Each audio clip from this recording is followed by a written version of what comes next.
Assalamu alaikum rahmatullahi wa barakatuh. Hope you're doing well. We're continuing our deep dive into this radical feminist text so that we may understand their position, come up with alternative solutions and rebuttals and theories to their ideas and their agenda. Let's continue upon that path. Bismillah ar-Rahman ar-Rahim. There is a distasteful pattern in modern culture of grown men suddenly discovering the phenomenon of violence against women and responding by finding reasons to look at more of it. Now, what I find distasteful about this is that it ignores military history. So, as I've been going through more and more military history in my free time, like I just watched some of Mao Zedong, of China's biography. That was like so many great channels now doing tons of work that isn't boring. Like the History Channel is like garbage, but there's people who are passionate about history and make videos. The joy shines through it and makes it something very nice to listen to. And when you discover military histories of the past, of the ancient past, of the more recent past, and of the present, men have always known that there's atrocities committed against other human beings. And that's depicted in our movies, it's depicted in music, in music videos, okay? Even in cartoons. So I don't know where she's getting this sort of, oh, they just suddenly discovered that women get hurt by men. It's a disingenuous and dishonest perspective, as if men have always just thought all men treat women like queens and lay their jackets on the rain puddle so the women can walk over it in their 7-inch heels. This is ridiculous. I wish she would be more genuine, but again, she has this venom that she needs to spew first. This usually involves some hand-waving about raising awareness, even though women and girls are already well aware. Well, hold on. Wait, I saw a video yesterday of a grandma with her dog. She got punched out. She's probably about 75, 80, and she got punched out in New York City by a criminal. It was brutal to watch, but I saw it, and like I said many times, this offers evidence of women should go out with male counterparts. 2, the liberal atheists say defund police. Look it up. Tons of people said that. Cori Bush, Sean King, these people said defund the police departments, which means Ilhan Omar said that as well. Shame on her. But she wanted to reduce the amount of police for the Minneapolis Police Department. I watched those videos, which means there's less police doing a beat, okay? Which means criminals have an easier time. Liberals also want to make it harder for you to have a firearm. And liberals will say it's inhumane that Islam requires women to go out with men, like as a male guardian, okay? They say, oh, look at the Taliban in Afghanistan, they make women go out with men. So get this straight. Liberals say no firearms for you, no police for you, no male guardian for you. Then they get mad when drug addicts attack women, and they're the ones who say legalize, tax, and regulate all drugs, which leads to there's more drugs in circulation, okay, and more open acceptance of drug addicts, okay. So for us, who are against those policies, we get to raise awareness of the faults of liberal policies by showing what's happening to people, because liberal journalists and the corporate media will gaslight you and tell you it doesn't exist or it's very niche, and now we know they can fudge the numbers. Men who identify as women are being counted in female crime statistic data, and this has been documented. Okay, so we know that they're fudging numbers, corruption. We can't trust the crime stats as much anymore because of the political agendas of what's going on here. So when we watch things where women are being harmed, it does bring awareness. Okay, I watch female bare knuckle boxing. That's women doing violence against other women. It's nice to watch. I like watching women fight and, be just absolutely ruthless. But I also like watching women have a talk about their rose garden and making cucumber tea sandwiches with the crusts cut off. So it depends what kind of mood you're in. Alright? So there's nothing wrong, I'd argue, with raising awareness by showing videos that depict violence, because only then can little girls and young women be made aware of what exists out there. If you hide the brutality, you put them in a Disney world, and then they go out unawares. And then you learn the hard way. I learned the hard way as a child, and then I woke up and I have taught my daughters serious business about dangerous women and about dangerous men, and to have safety, a security mindset. Okay. The question to male creators, whenever culture fetishizes violence against women without challenging it, is simple. Did you come to help, or did you come just to watch? Sometimes you can't... Excuse me, pardon me. Okay, this has happened quite a number of times. Keep an eye out for it. A woman will have a boyfriend she's with who beats on her. They'll be drunk at a bar.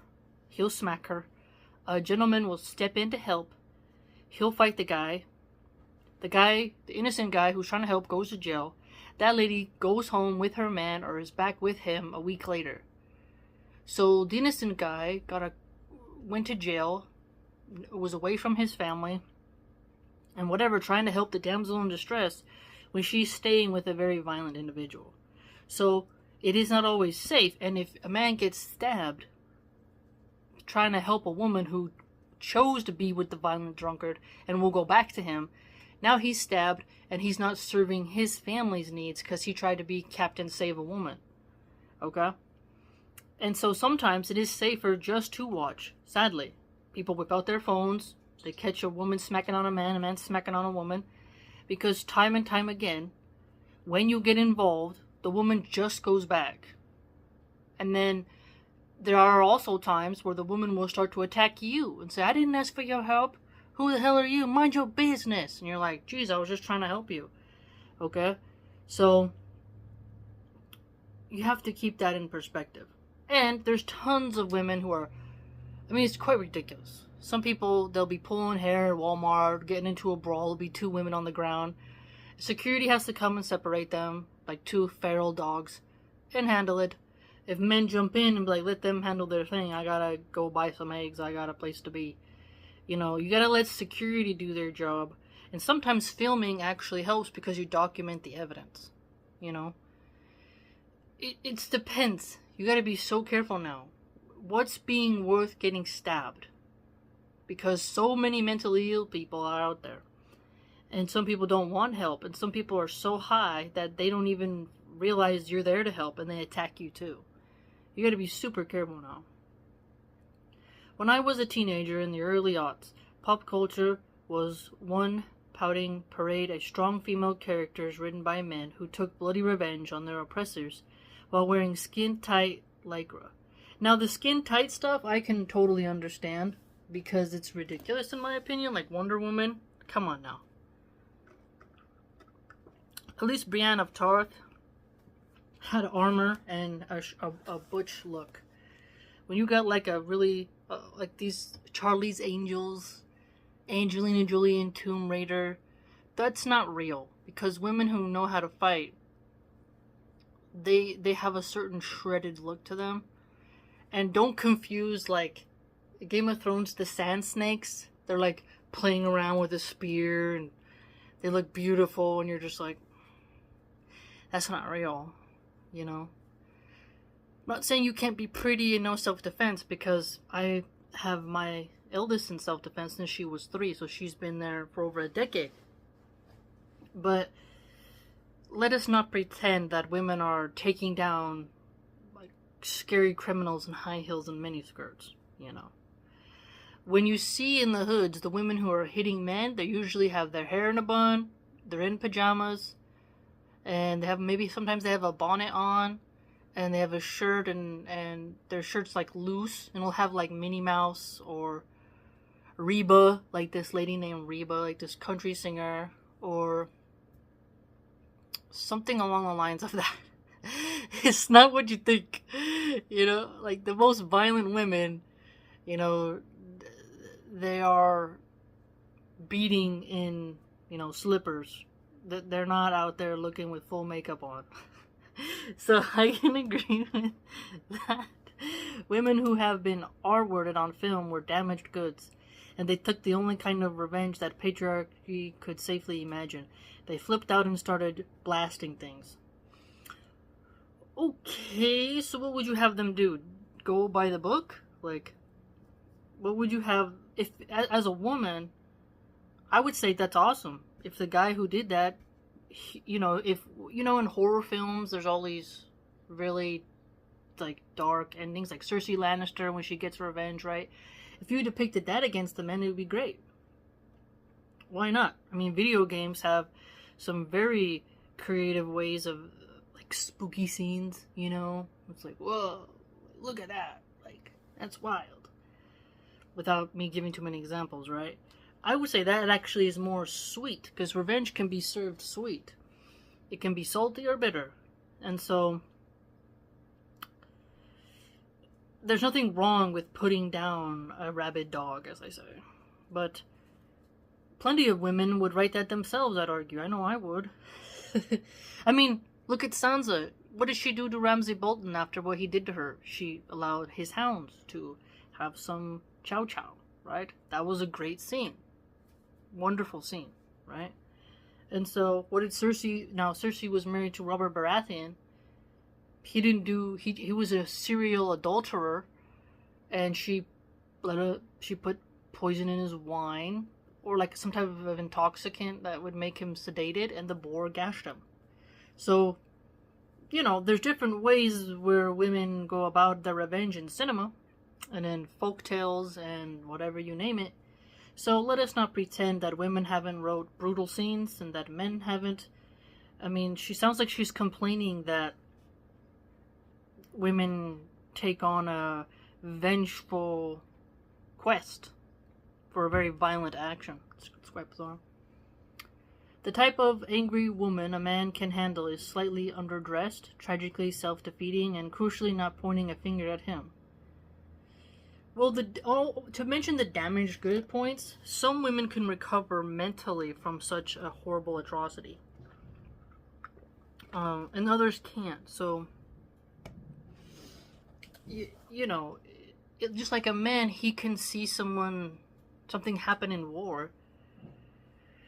Okay, I'll give a different example. There was a construction guy.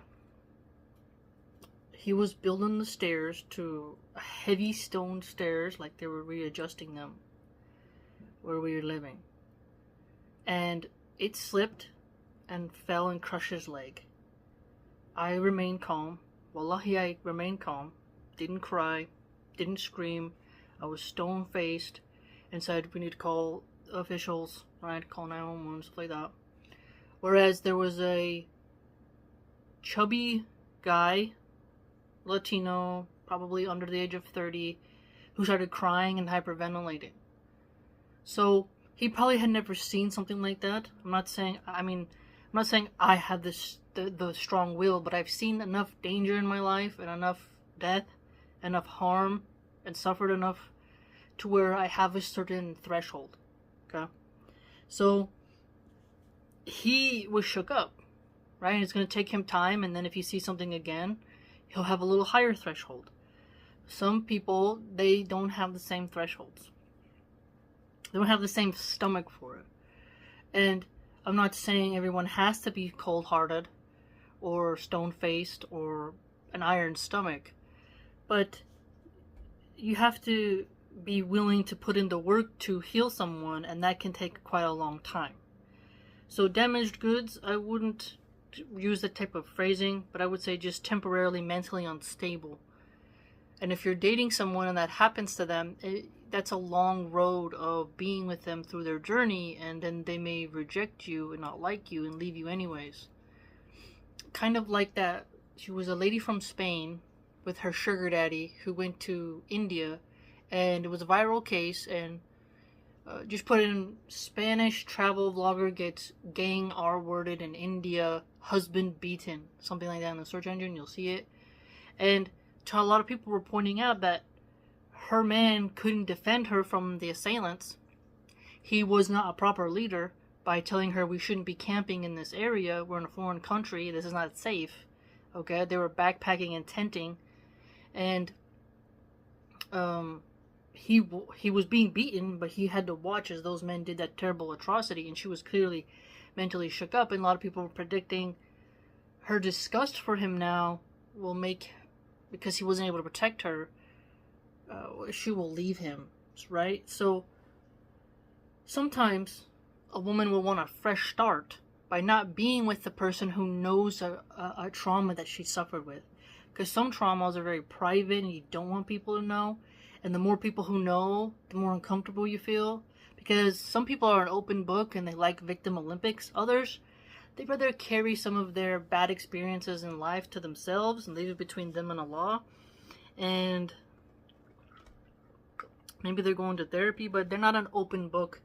They don't display all the scars for others to pick at, right? They don't use their pain as sort of social points, right? So I would argue that you need to be mindful of that. So when it comes to damaged goods, someone might see themselves that way. There was a good example of this in Downton Abbey, where one of the female blonde characters, who she gets R-worded by one of the male figures, and she feels shame when her husband finds out. She tried to hide it from him because she didn't want her husband to take revenge and then end up going to prison. But the good part is that they got through it. So there's definitely examples in fiction where you could see it in a realistic way of where a couple gets through something like that, right? But that doesn't mean every woman has to go through the same healing process. And I would argue that if you have a healthy circle around you and you pray to Allah subhanahu wa ta'ala, you'll heal, inshallah. And so there's a cycle, there's like stages, you know.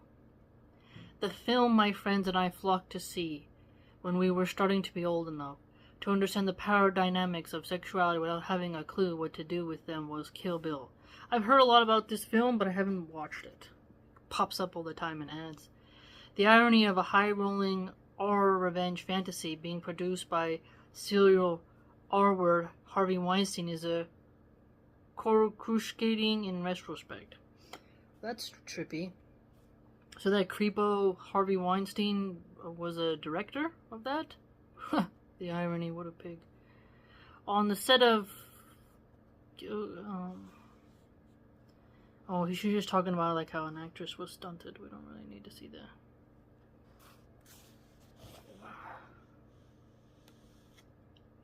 Okay, she's just talking about the set, how she got injured, and we don't really need to see that. Talk about that. Okay, farther down. I don't want to live in a world where men don't change until you threaten to destroy everything they love. I want to believe that men would care enough about women to want to change of their own accord.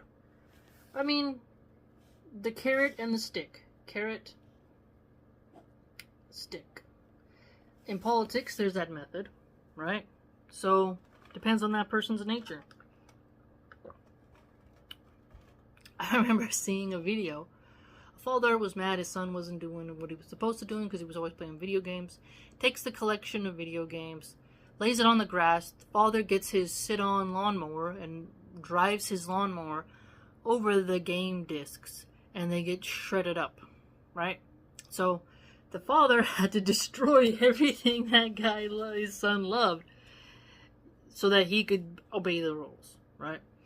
Now, there are other ways for different dispositions where people can see the writing on the walls, acknowledge their bad behavior, do self-reflection, and reform. So, the carrot and the stick. You can emphasize people with rewards for doing good, or you can have your staff ready to bonk someone on the head like Rafiki to Simba when they're not thinking straight, right? I want to believe that male innocence and white innocence would not continue to be purchased at the price of everyone else's pain. But belief is not enough without evidence of action. Boys will be boys is not an adequate moral response to 15 centuries of cruelty. The sentiment, however, retains its hold on the popular imagination, and it's worth asking why. Why does it mean for boys to be boys? And when is youth an excuse for cruelty? I've heard that before. Boys will be boys, but I use it in a funny way. Like when, a little boy's peeing by a tree, and you're like, he should be inside going to the bathroom. Boys will be boys. That's how I use it. I don't really use it in a way where you're justifying poor treatment of women. This is a question I started asking myself seriously 3 years ago when I spent time interviewing the young men following alt-right provocateur Milo Yiannopoulos around America on his tour, whipping up race hate on U.S. campuses. She's talking about that gay guy Milo. Gross. She spent time interviewing him. I was struck not just by how young these men were, but by how young they seemed, how profoundly and dangerous, immature in their alt-right rumspringa, how fundamentally divorced they were from the concept of consequences. Consequences. Now that's a discussion to have. The consequences. That's up to the parents to help, bring that into light. I do talk a lot about consequences with my children. Actions have consequences. Words have consequences. Whatever you say and do, you have to be prepared for the consequences that come back. Right? You gotta weather the storm. You gotta be able to take that whip on the back when whatever you said has boomeranged. Right? Whether good or bad. Just because you said something good doesn't mean the wicked won't get mad. So, you have to watch out for that. In the article, I called these young men Lost Boys. There was a movie from the 80s about vampires with the Lost Boys. On that basis, it garnered more condemnation and threats from the political left than any piece of journalism I've ever done. In fact, the catastrophic immaturity of these young men was precisely what I found most chilling. Because they were young in a very particular way. Young in a way that only boys, and usually only white boys, ever get to be. Okay, so where's your source with only white boys? What do we mean by white? Polish, Bulgarian, German, Norwegian. How can you compare white boys of Sweden to white boys of Boston? How can you compare white boys of France to white boys of Italy? It's a totally different living experience. That was when I truly realized, in a new way, how our experience and understanding of youth itself means something very different, depending on who we are and where we come from. In many languages, in an archaic form of English, when youth is used as a noun, it only and always means a young man. Women rarely get to be used in a way that implies a state of uninformed and rather adorable potential. You're wrong, because I say young lady all the time. Youth is young. Youth equals young. A group of young men, all those youths. Usually I refer that to teenage boys, right? So young ladies, young women. Young ladies. Is she gonna pretend that we don't call girls youths? Youth does equal boys, teen boys. Because when I'm describing to the officers, these youths, it's usually young boys. When we say young lady, it has a sense of class. Youth is like troublesome youths. Because teenage boys can be quite rude. So she said, not in an adorable way. Young lady is adorable. Little young lady, I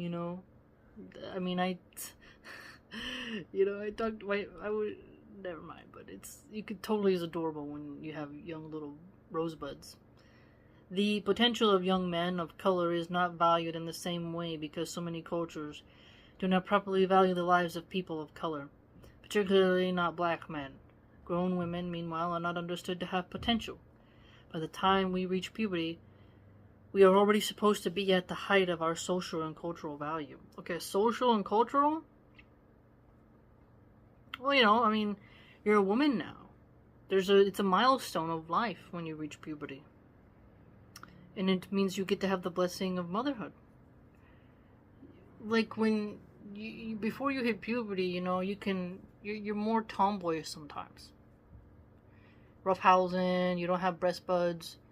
You're just existing, having fun.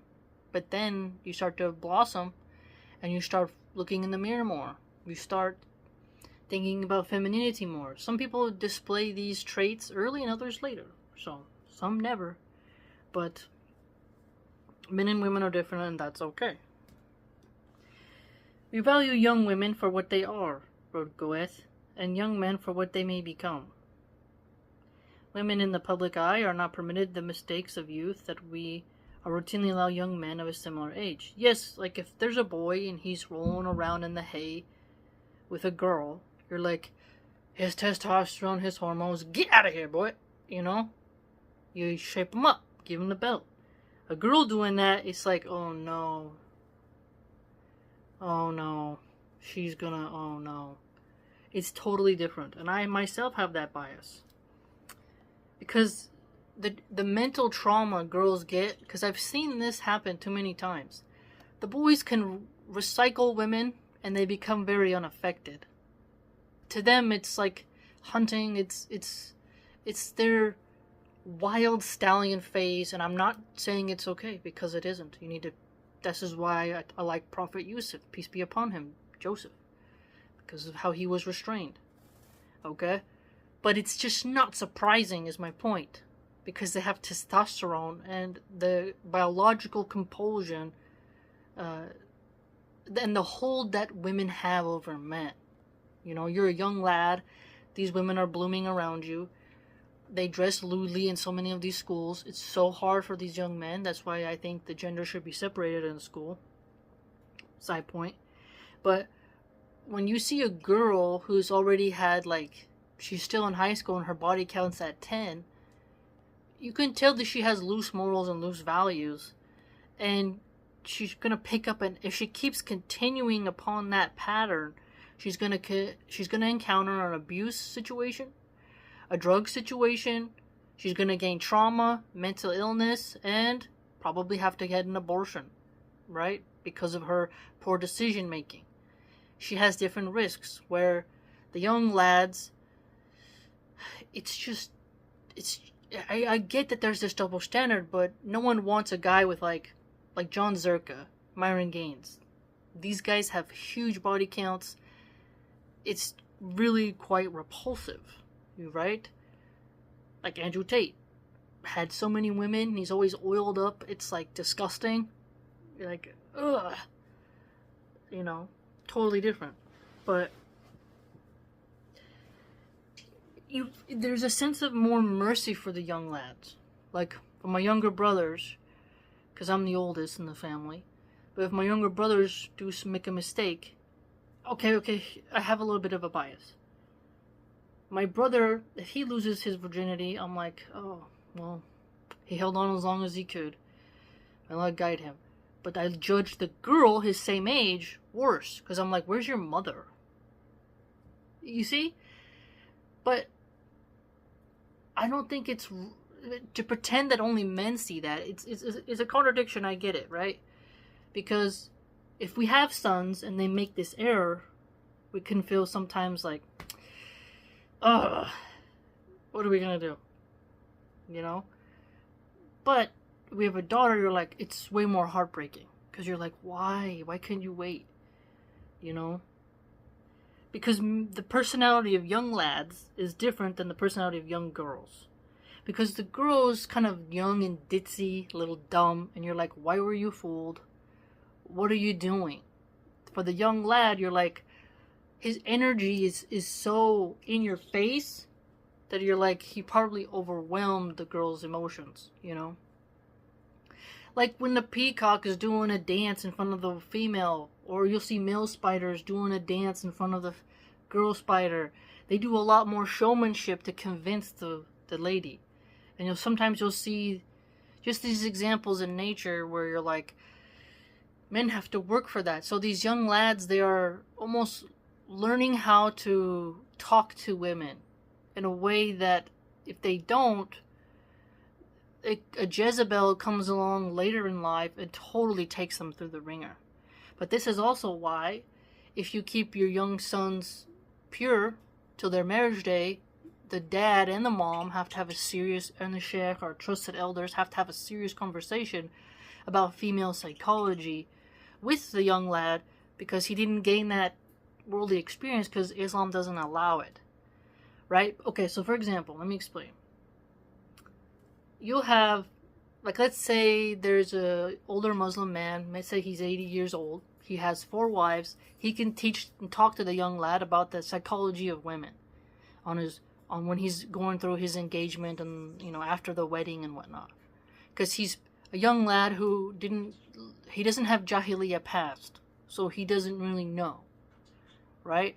Just like a young pure girl will have to have the talk with her mother about how do you be a good wife, how do you watch your temperament, like you get the down low about how you're supposed to treat your partner, right? So yeah, young men get permitted different mistakes than girls, but both have to repent to Allah subhanahu wa ta'ala for their actions, I'd argue. Get it? But if my son, I don't have a son, but if I did, he commits that bad sin, I would be like, it's in the male nature. Women are a fitna for man. Whereas, may Allah protect my daughters, it would crush me. Absolutely crush me to where I think I would be depressed. I would be so depressed. So depressed. May Allah protect us. It's just different. And a feminist liberal is going to pretend that there's not a difference, but there is. No one taught me that. It just comes naturally. And I think there's a lot of women who can say the same. Right? A 21-year-old white boy is still halfway a child in the world's eyes. See, I made a post about that not too long ago, if you recall. I think once you hit 18, you should be called a young man. You're a young man. You're done with high school. Schooling's over, son. You're a grown man and you're going to be treated like that. Because under the law, I would say when you reach puberty, you're now a young man. Now when you become a grown man, that's a little different, right? Get some money, get a job, get some assets, maturity, then you become more of a man. But I can't stand it when 21-year-olds are called boys. No. It's even weirder with like a guy will be 40 years old, a guy will be 70, and he'll say, "Hey kid, you're doing great," to the guy who's 40, and you're like, he's 40. What are you talking about? So I have talked about this in the past. No, you may be rambunctious and dumb, because the men in America have been coddled a lot. They don't have war, really. They're not struggling as hard. There's gang violence. There's poverty. But it's not like the boys of World War II who are watching people die in the trenches. Rural kids grow up faster, I'd argue, because they have to help, and then they see life and death, the cycles. They spend a lot more time in nature with the silence and introspection. They have an innocence to them concerning women's sin, adultery, drugs, and crime.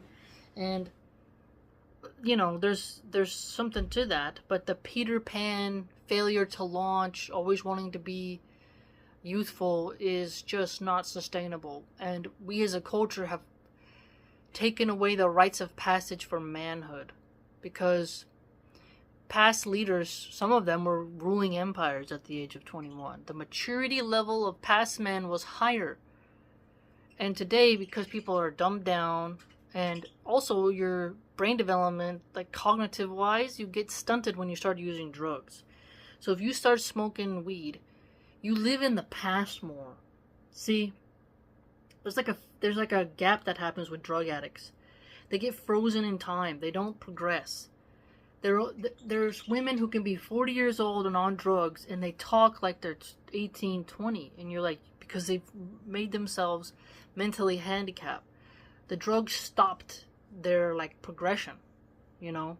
Whereas some with people, they get mature faster because they're gaining knowledge, life experience, and they call them old souls. This is like an expression. Like people who have seen more, witnessed more, suffered more, they have old souls, you would say. Where you're mature for your age, and that's a good thing to strive for. It's ridiculous if you're still ditzy at 21. Now, a judge, if you commit a crime, there's still hope for you to change because of the anger of your 20s. But you're an adult, and you must reform yourself, and deserves tolerance and the benefit of the doubt. A 21-year-old girl had better not make any mistakes because she'll pay for every one of them down the decades. So the difference between a 21-year-old lad and a 21-year-old girl, I had my first child at 22. And we age different, okay? At 30, I feel, you get 30, you feel older. At 35, you're going into geriatric pregnancies. The way women age is different than the way young lads age. Okay, so a 21-year-old guy is going to have a hard time staying loyal in marriage. He's got tons of energy, tons of testosterone. He's ready to conquer the world. Okay, he's got the bloom of testosterone to where he's fully energetic, gains muscle easy, and is just on his way up. Right, his what do they call that? Not stigma. His endurance level. I forget what they call that. His endurance levels are essentially way up there. Okay? Adrenaline. He's able to handle cortisol better. Now, when his money comes in, is like 35, 40. Then he's at his financial prime. But financial prime is different than physical prime. And the maturity level. A 21-year-old woman has had her period since she's 13, and it's a great age for child rearing. And it has been proven that once you have given birth, your brain changes. Just saw a report on this 2 days ago, where your brain as a woman changes once you have children, and in your 20s, your body bounces back, you lose the weight, you're just going. But the older you get as a woman and have kids, the more worn out and withered you look, and less energy and metabolism you have, and you just don't deal with sleep deprivation as well the older you get, So, yeah, I look at a 21-year-old male as different than a 21-year-old female. I see the 21-year-old female as older than the 21-year-old male, mentally, also depends on culture, right? But if my daughter was 21, I wouldn't want her to marry a 21-year-old. She should marry someone 30 years old. Because she should be younger than her partner, and he should be closer to gaining the maturity age and money security. Women should date older. Dating your own age, you're already older than him. Because when he's 40 and you're 40, you look way older, and he could get a 20-year-old. So I would say women should date older. Always date older. Just like I'm in my 30s, would I date someone my same age or younger? Absolutely not. I married older. Okay? 10 years is a great gap. Because men like youth, and you should go with the better option of the older man who's more mature. So, a 21-year-old buck, he's not seasoned yet, whereas the woman is in her fertility prime. So there's that. But again, she may not agree with this, obviously. But maybe you see it different. Let me know. But I don't like how she's pretending that. You're in your perfect body prime. Not every woman. Some women get fat because they just don't care. But when you bloom, Forever 21 is a store, right? Once you go to 25, then I say it's downhill. Regardless of Botox, plastic surgery, makeup, filters, AI, whatever. I mean, it's hard for women to admit that. Oh, look at Jennifer Aniston or this or that. It's like, okay, do you have hundreds of thousands of dollars to spend on that? Even then, if you see that person in real life, you can see the age. And you have to be comfortable with aging. You don't want to be like Joanne Rivers, getting plastic surgery until you die. And your skin, you're just like, is that a human or is that like a robot? You know? It's just quite different. Robert De Niro and Al Pacino getting young, beautiful women. Leonardo DiCaprio, young, beautiful women. You don't see the opposite, except for Macron and his partner, who I think is a man, actually, but that's a rare thing. You don't see the Macrons really in the world. And she was actually quite a predator upon him. If you research the age gap of when she first met him, he wasn't even 18. So, there's that. So yes, I see a 21-year-old male different than a 21-year-old female. N deserves tolerance and the benefit of the doubt. Oh yeah, we read that. Youth and ignorance are shabby excuses for cruelty. I mean, we have punishments for what we see as cruelty for the young people. Like, if a kid knocked over a bird's nest and smushed the eggs, there's punishments for that. You did something terrible to a cat, which sadly so many cats get preyed upon, you know. It's really quite sad. Or the family dog, or someone's chicken. You did an act of cruelty, you'll be punished for that. But you have this sort of lenience to where they're still young, they're still learning. But, you know, it depends on the crime. And what do we mean by cruel? Because going in someone's, like, mischievousness versus cruelty. If someone goes around stomping on someone's mint garden, like, well, that's cruel. They put so much effort into that.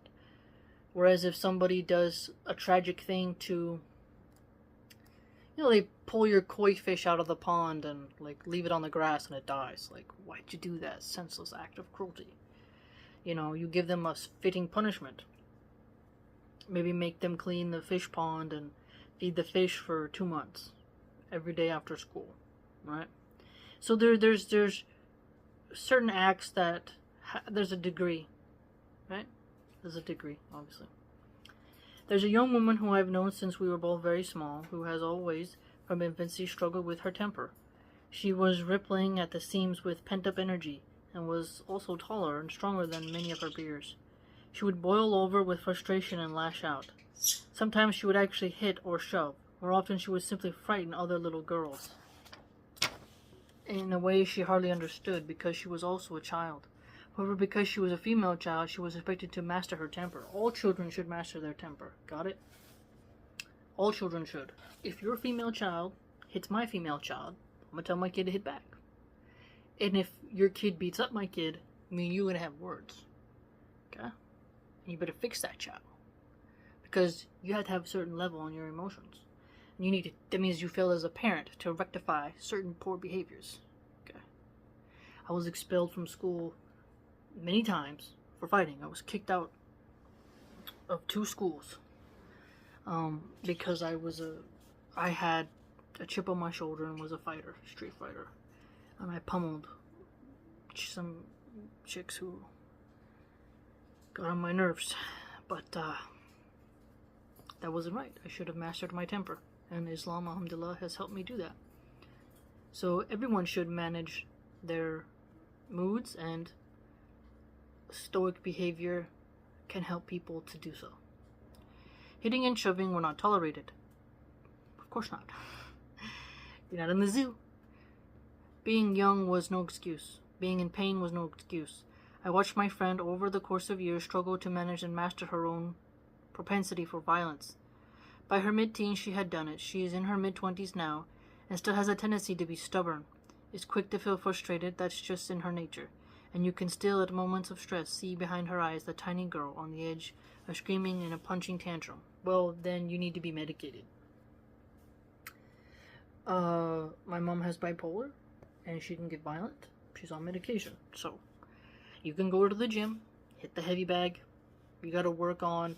Now, Buddhism is haram, but there are, I don't know, coaches, people who can get you to meditate in a halal way. I don't know how I would word this. Because we do salah, slowing our breathing down, whatnot, and there are lots of hadiths about anger. But I'm just pointing out how if you have this level of anger, you need to go to anger management classes. I was put to anger management classes by a judge when I was a youth because of my fighting. Because I had so much pent up trauma and anger. Anger at my mom, anger at my dad. Being an outcast because my mom was a escort stripper with a bad reputation.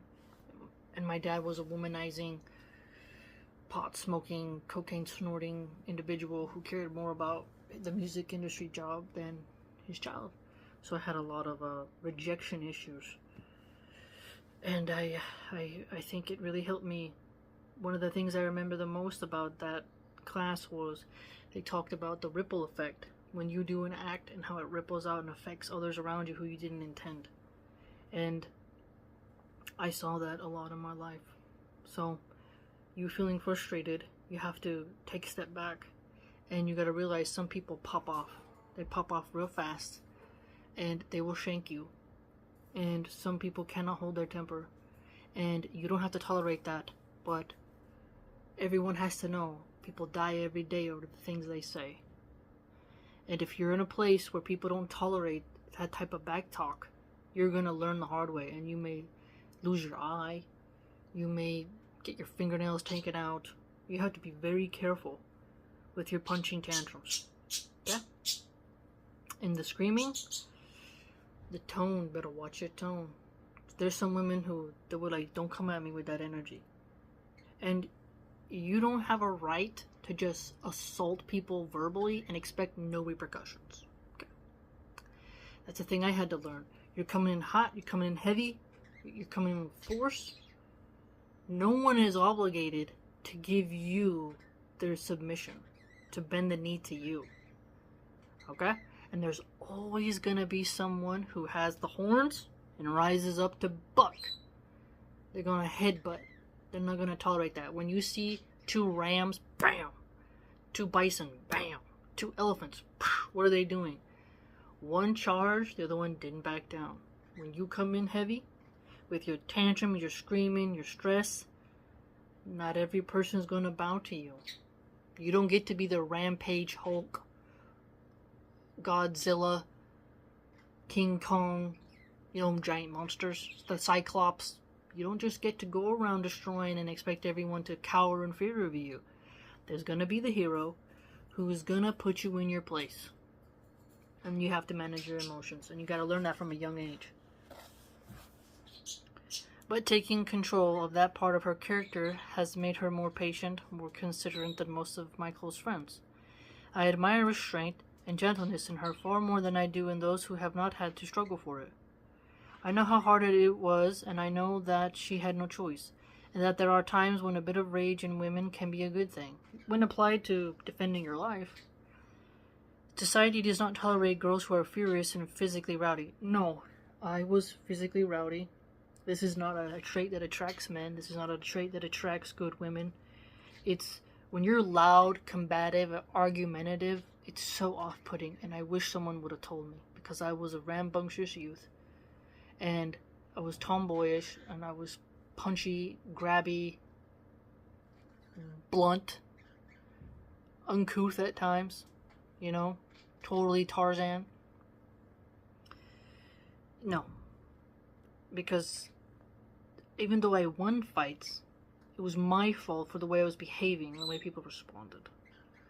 You shouldn't be physically rowdy as a woman because there's going to be a man who can put you down, and there's going to be a bigger woman who's going to put you down. Big mamas, they call them. They're not going to tolerate that business. Nope, better sit down, shut up, stop disturbing the peace. What if we also asked boys to be in complete control of their reactions by their mid-teens? We can try, and we should try. See, it's not an either or. It's not. We shouldn't encourage boys to be wild and girls not to. We should encourage both of them to be like, hey, check yourself before you wreck yourself. Okay? Manage it. Okay. You know? This is where our notion of what it truly means to be young is unbalanced in a way that the concept of privilege does not adequately explain. Every young person deserves a second chance, a chance to better themselves, to learn and grow and experiment. And that's something young women should be allowed to have too. But no young person should be permitted to use their youth as an excuse for refusing to take responsibility for their actions or recognize the humanity of others. Again, depends on the infraction. Depends on the infraction. Time works differently for girls. For women, being young, or at least appearing to be young, is an essential part of the social currency we're told is vital to respect and safety. Well, I think for most people, we have a certain level of, you're young and dumb, you're gonna learn. But, okay, there was, look this up, 14-year-old carjack Uber driver crash into wall. 14-year-old looks at cell phone. Okay, the keywords. I remember this. 2 14-year-old girls. They had a firearm. This Middle Eastern immigrant was driving Uber. Taxi, you know. And they tried to fire on him. He got nervous and he crashed into a wall. He died. The girls got out of the car and then were asking the police, "Oh, my cell phone's in there. My cell phone's in there." They didn't care about the person they had just caused to die. They only cared about their cell phones, and they were trying to carjack him and rob him. So there's a point where you're like, you are so wild that you need to be put in juvenile hall, or you need to be tried as an adult. There's just a case recently. 14-year-old girl giggles as she shoots mom. That was the case we just saw yesterday. It was reporting on the day before, and there's video footage. Because the mom had a camera in the house. She's smiling, pulls out the firearm, the strap, caps her mom, giggles and laughs about it. Okay? Clearly, she's young, but you did something atrocious. We need to have the right type of punishment for you. Right? So, this is why I'm talking about what is this sin? What is the infraction? Right? Very important. Very important. We cannot expect to be valued once we start to become mature adults. We are valuable for the juicy ripeness of youth. Beyond our mid-20s, we start to rot. I just said that. In the languages of bigger partisan, the alt-right, we hit the wall. Hey, she used that phrase. It's real though, the wall. Alhamdulillah. Subhanallah. I already have my kids, you know, I want to have more, but I couldn't imagine being 30 and not having kids or a partner yet. Alhamdulillah, I got to have a child at 22, so, you know, that's good, because the wall is real. I can definitely see the difference in my sleep, my energy, my mindset at 30 than at 20.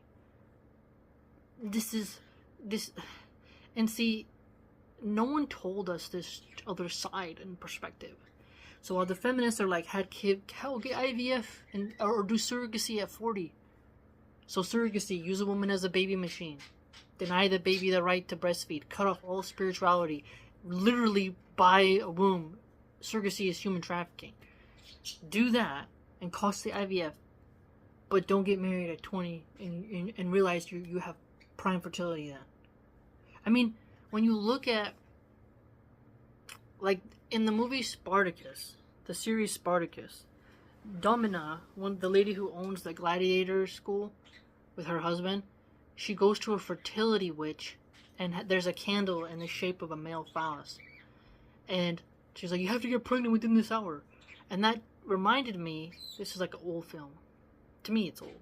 It's like old. But if you look in history, it's my point. Fertility rituals that women used to do. The Greeks and the Italians, the Macedonians, how many of them were super into fertility rituals? Why? Because they wanted to have children, and they recognized the women, the pagans essentially, basically pagans, European pagans and their fertility rituals, because they wanted to have kids, and they knew the wall existed for women. Okay? And this is something quite interesting. Just looking at how past cultures really valued fertility of women. They understood the differences between men and women. Feminists like her want to lie to us and say, put off having a family in your 20s and wait till your late 30s. This is a lie, and this is just a corporate structure of get in debt to college, go be a barista, because so many of them, they get degrees and they're in debt and they don't even get the job that they went to school for, okay? Because going to college doesn't guarantee job placement, okay? Pay the high interest, okay? Now the guy who marries you, you're going to be working to pay off that debt, or he's going to have to pay it off. And now you got to start your career. How are you going to have time for your family? Then your children don't have you around, and they're being raised by a nanny. And they don't get to breastfeed because you got to go back to work.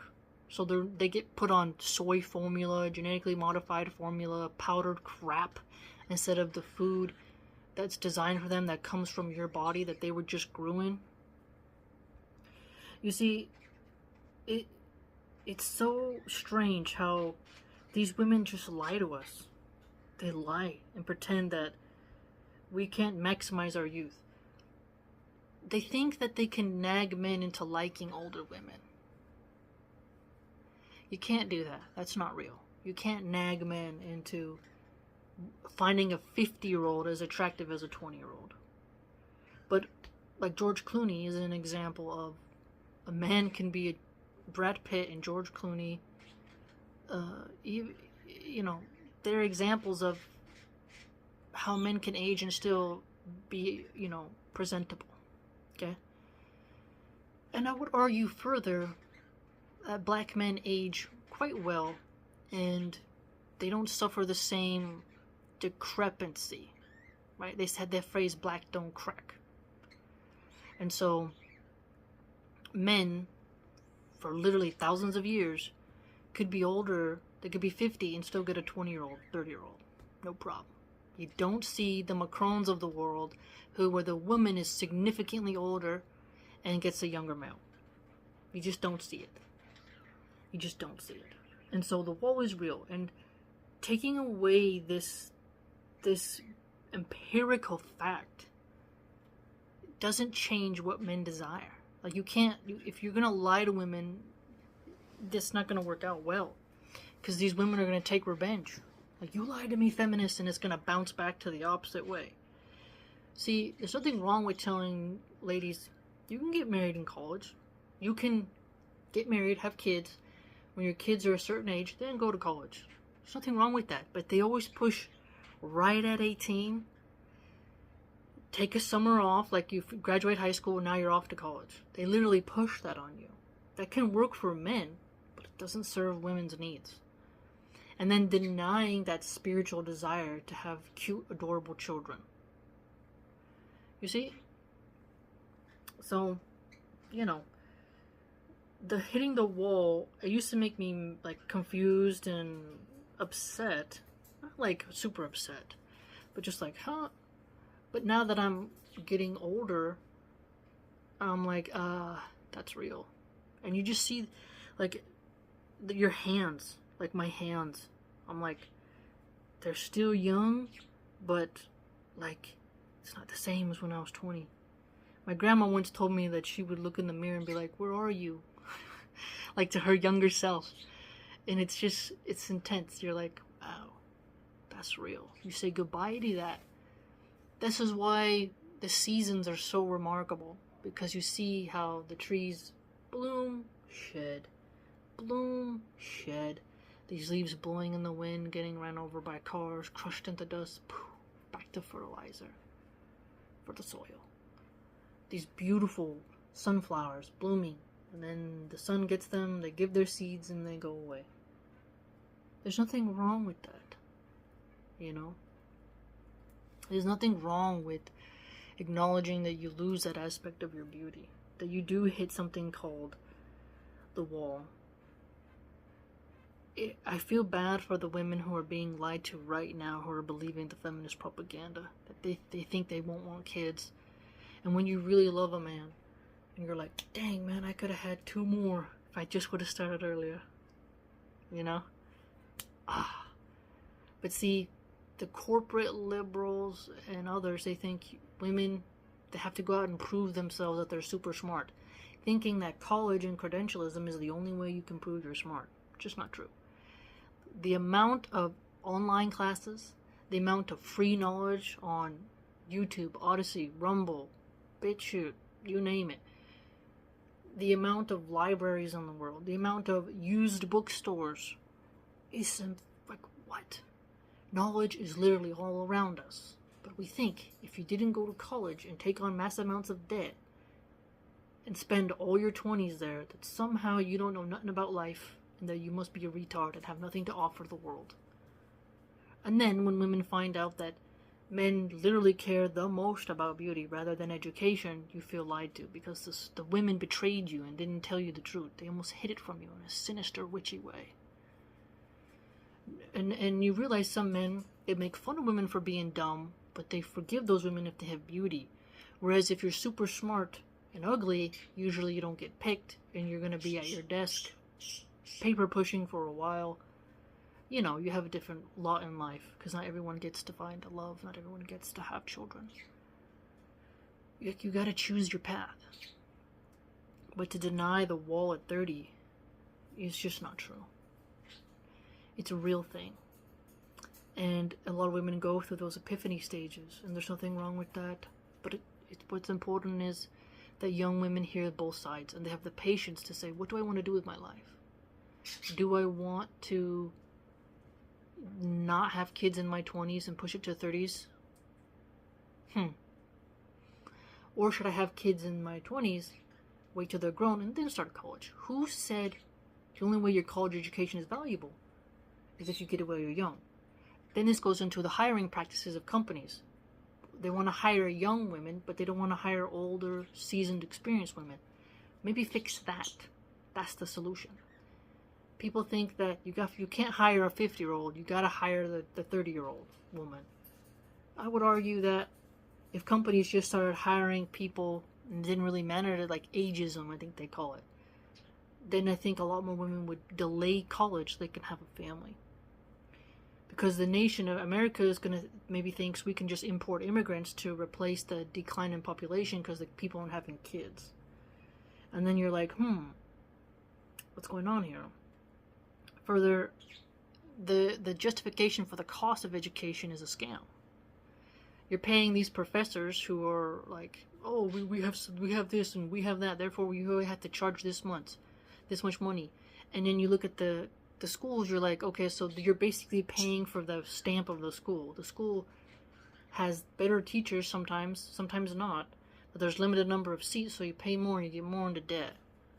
But doesn't mean that you actually come out with more knowledge, because someone at home could be studying more hours than you in your college class, but you think you're better because you got the stamp of Ivy League school.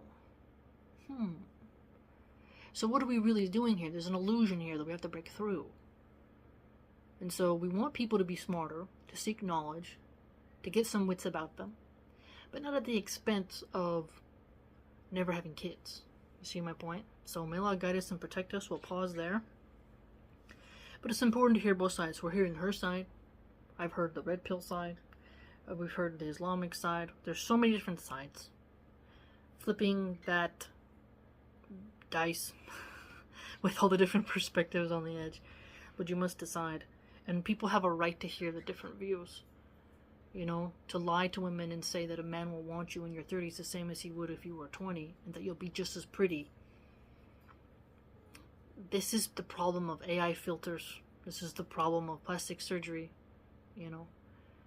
And if you can have a kid, like if you only get to have one kid because you started having kids at 35, well, then that's your destiny, right? But don't slander and discourage women from starting at 20. Because some women, the jealous feminists who hate the beautiful 20-year-old, they almost don't want her to settle down and have a family. They want her to be like, sit at that school desk and be in debt and go work at Starbucks or at Target and be miserable and wait to have the joy of children. Because a lot of feminists don't like children. They value abortion. They don't really value children. Right? Let me know what you think. It's been an interesting read. If you'd like to support my work, you can go to www.subscribestar.com/MilahanArchive. Hope to see you there.